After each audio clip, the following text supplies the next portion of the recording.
Really pleased. Chorley they're a tough side to play against. They're very experienced at this level. They've got an extremely experienced manager who I've got a lot of respect for. I think he's managed over 1,000 games a couple of weeks ago, so the longevity of that's got to be commended. So yeah, we knew it was going to be a tough game. We knew it was going to be tight. I think we had better chances, to be honest. I think we could have probably scored a little bit more, but listen, I can't be too overcritical of the performance. I thought we done all the bits of football that not a lot of people see, the not so nice bits where you have to dig in and you have to put your head in. And I thought Kyle and Prezi, they had to deal with a lot of balls into the box, and I think they dealt with it brilliant.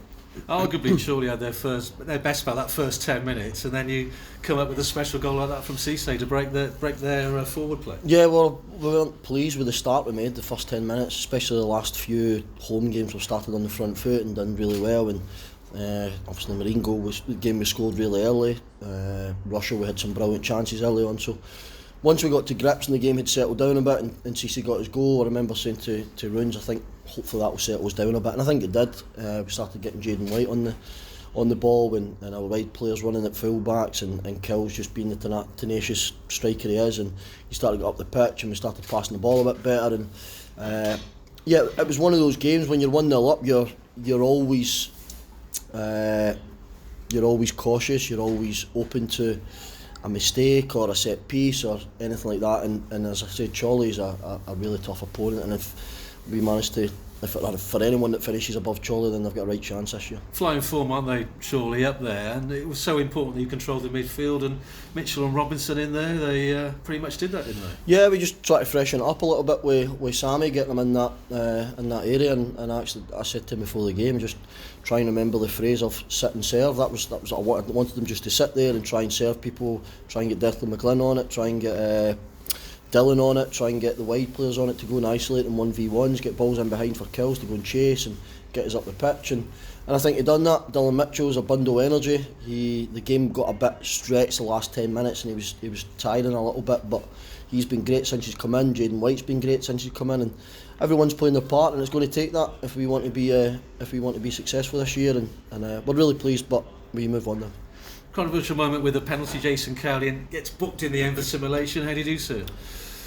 I'll go off Kills' reaction. If I'm being brutally honest, he didn't kick off as he normally would, so I'm going to put it out there and say the referee got it right. I'd have to see it again, but that's me just going off Kills' reaction.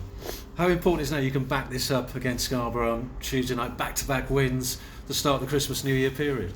Yeah, it is. Of course it is. It's vitally important. There was a lot of speculation about, well, not a lot of speculation, there was a lot of talk about our home form in our last 5 games. We've scored, I think, 11 and conceded 2, won 3, drawn 1, lost 1, so we're in a good space at home. We knew that we didn't start as well as we wanted to with the first 4 or 5 home games, too many draws, but we're in a good space. We'll respect Scarborough. I'm not sure how they got on today, to be honest, but always a tough game when you play against them. Jonathan Green's got a decent side there. They'll come and try and impose themselves on the game, but as always, it's about what we do at home. Just wrapping this up, can I have a word on the fitness of your players? Because you've travelled back from Darlington midweek. Of course, Chorley didn't have a game. It's something like 460 odd mile round trip from Hereford. Is that something to point to, and how fresh your players look? Yeah, just to add to that, we travelled to Needham as well. We were in Needham Saturday, so we travelled back from Needham. I've got to give the players huge respect. I've never done it before. They're part-time footballers. Their livelihoods are away from football. Let's not try and dress it up and pretend it's not. Their livelihoods is away from football. So to spend a bit of time away from their family and then get back up on the Monday and go and work, and then half days on Tuesday to travel all the way back up to Darlow. I believe the bus got back to Hereford about 4:45, I think. So, and then lads are up working the next day. So it's huge credit to them. It's credit to what they're doing away from the place. So all the pressure, the credit should go to the players. They've put us in a really good position, and we're continuing to try and better where we were last year, try and better where we were 20 months ago when we came into the football club.